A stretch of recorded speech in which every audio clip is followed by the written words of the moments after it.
આટલી luxurious hotel ચલાવો છો, એનું ફૂડ લાજવાબ છે. મારે એ જ સમજવું છે, પોતે સ્ટ્રીટ ફૂડ ખાઓ છો ખરા?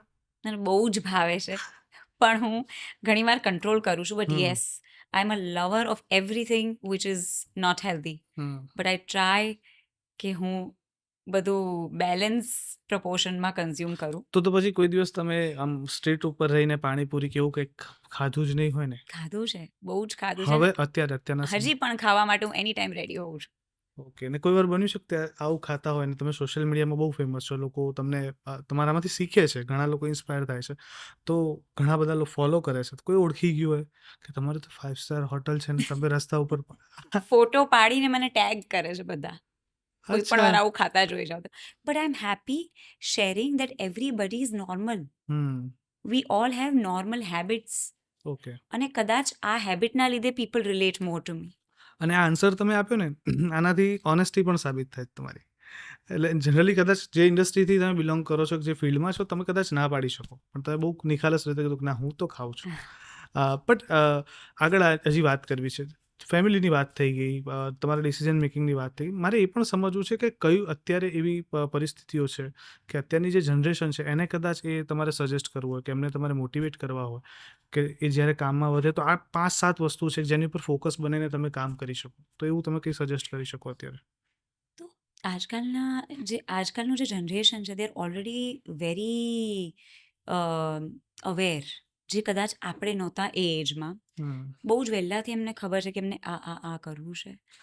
આઈ see a lot of Gen Z who are less involve in wrong habits also, actually. because they're very very careful about their health, their wellness, which is appreciable.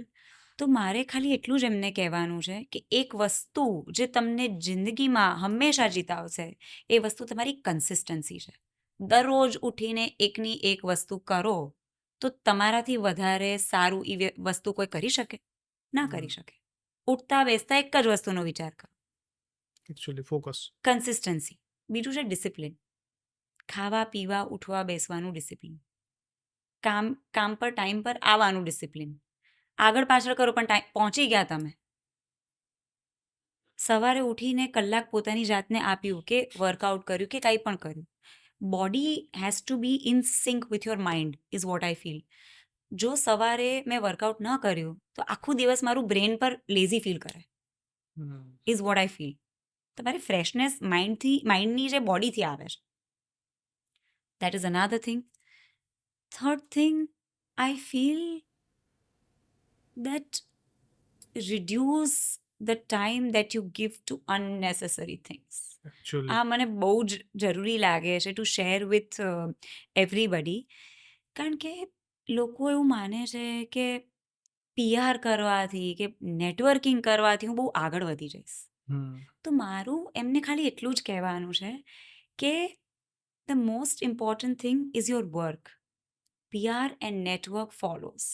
બધું એની મેળે it will fall in place if you are working hard, if you doing sum good work. તો આ બધા તમે કોઈ પણ videos કે reels જોતા હો તો these are very secondary things and you will realise that in life for sure. So that is another thing. Do good work and your product will speak for itself and marketing comes later. ક્યારે આમ થાકીને કંટાળીને ફરિયાદ કરો છો ખરા? તમે આધ્યાત્મિક છો, સ્પિરિચ્યુઅલ છો, પણ કોઈ વખત એવું કંટાળીને એકલા મનમાં બેઠા હોય તો ફરિયાદ કરો કે યાર કેટલું સ્ટ્રેસ છે, કેટલું કામ, આવું થાય ખરું થોડાક સમય માટે પણ? અને પછી કઈ રીતના બાઉન્સ બેક થાય છે એ પણ સમજવું છે.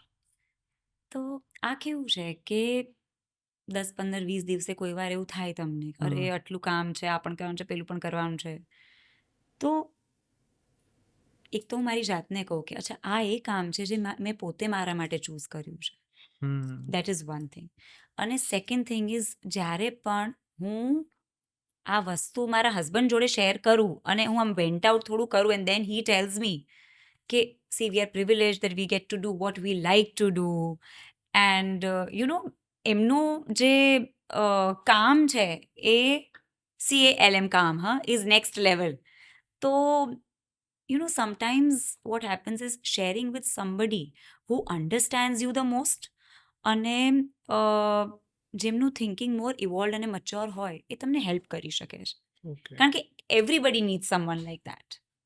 સો યા. એટલે મારે આ જ સમજવું હતું, કારણ કે અત્યારે જે પોડકાસ્ટ આપણે કરી રહ્યા છીએ, જે તમે વાતો કરી રહ્યા છો, કદાચ તમારા અનુભવથી લોકોને કદાચ વધારે સારું શીખી શકે, અને એ લર્નિંગ એમને કદાચ મળે જે કદાચ સ્કૂલના એજ્યુકેશનમાં નથી હોતું. તમારું પ્રેક્ટિકલ તમે જે જોયું છે, સમજ્યા છો.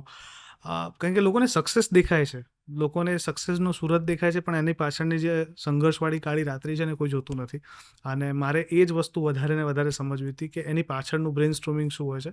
હવે મારો એક પ્રશ્ન એ છે કે જ્યારે કન્ફ્યુઝ થાવ તો ડિસિઝન કઈ રીતના બનાવો છો? કારણ કે અત્યારની જનરેશન બહુ કન્ફ્યુઝ છે, અને કન્ફ્યુઝનમાં જ લગભગ અડધું જીવન નીકળી જાય છે. તમે પણ decision exposure to wrong information or exposure to innumerable facts and figures has increased so much કે તમને એકચ્યુઅલી ખબર ના પડે કે આ કરું કે આ કરું. હમ ઘણીવાર આપણા બધા જોડે એવું થાય છે.